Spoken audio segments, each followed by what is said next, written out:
네, 올해 동아시아에 닥친 역대급 장마로 우리나라를 비롯해 중국과 일본이 굉장히 큰 피해를 입었습니다. 이렇게 장마 기간이 길어지고 비가 많이 내린 원인이 바로 지구온난화로 인한 기후변화 때문이었다고 하는데요.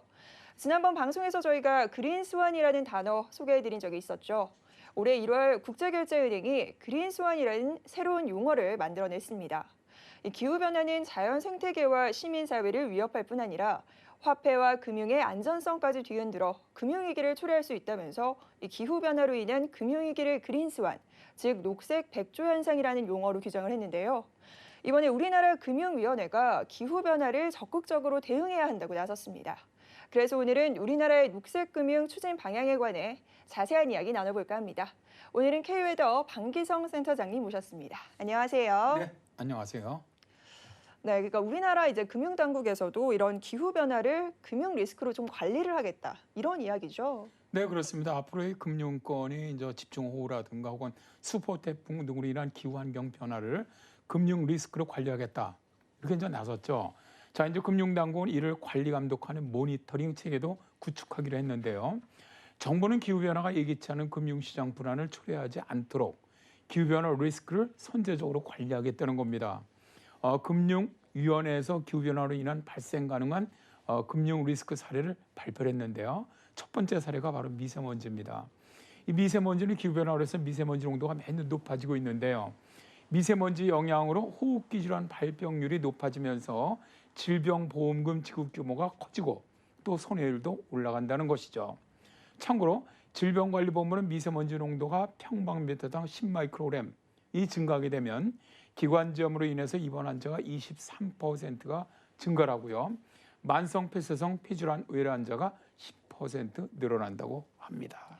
네, 올해 장마로 인해서 자동차가 또 침수되는 그런 사건 사고도 굉장히 많이 발생이 됐었는데 이런 피해도 좀 해당이 되나요? 그렇습니다. 이 집중호우로 인한 자동차 침수 피해가 정말 늘어나고 있는데요. 이로 인해서 자동차 보험 손해율도 올라가고 있죠. 보험 부분의 건전성이 약화될 우려가 크다는 건데요. 올해 집중호우로 인해 홍수 피해를 입었던 차량은 8월 12일 4대 보험사에 접수된 차량이 7,036대나 됩니다. 추정 손해액이 약 707억 원으로 2019년에 443대 침수와 24억 원 손해액에 비해서 피해액은 거의 30배 정도 증가한 셈입니다.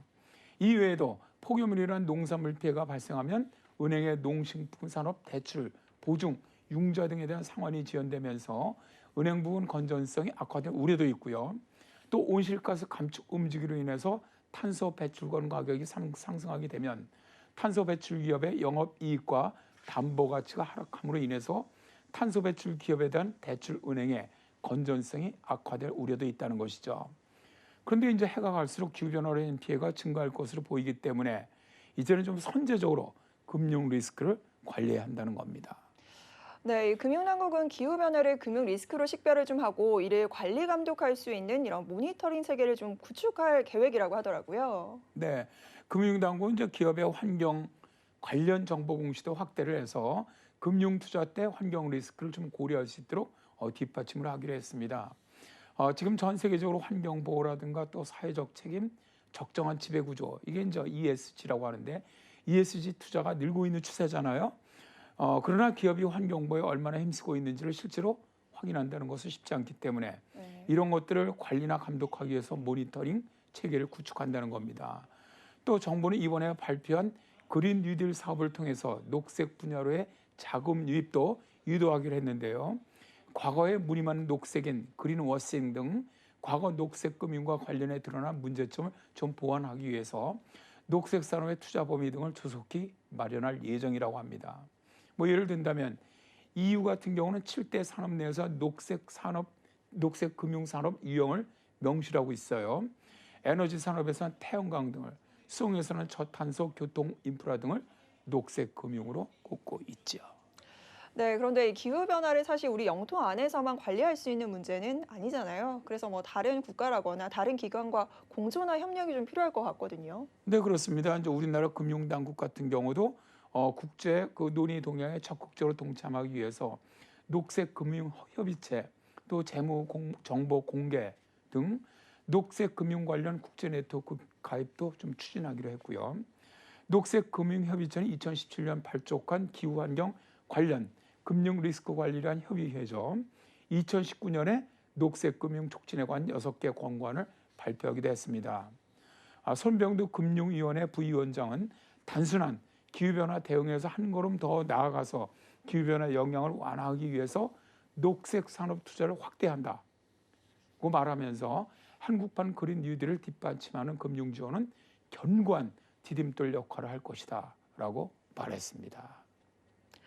네, 오늘은 기후변화와 관련된 이야기 방기성 센터장님과 함께 자세한 이야기 나눠봤습니다. 오늘 말씀 고맙습니다. 네, 고맙습니다.